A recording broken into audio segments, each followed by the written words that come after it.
দেখেন আলু ভর্তা একদম নষ্ট। এখন কি ডাইল আছে, যে ডাইল একবার ভাতে দিলে আর ভাত খাইতে মন চাইতো না, একদম নষ্ট।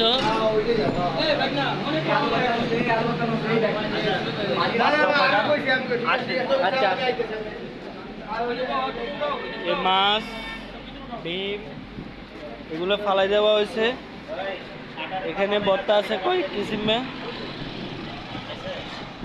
এগুলো সব ফালাই দেওয়া হয়েছে, সব নষ্ট খাবার বেছে এখানে।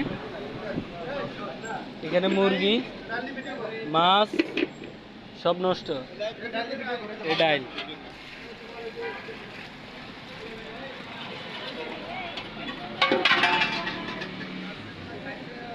এগুলো মনে হয় চেস করে না, এগুলো প্রতিদিনই চলে মনে হয়, প্রতিদিনই চলতেছে এগুলো। দোকান বন্ধ আজকে থেকে।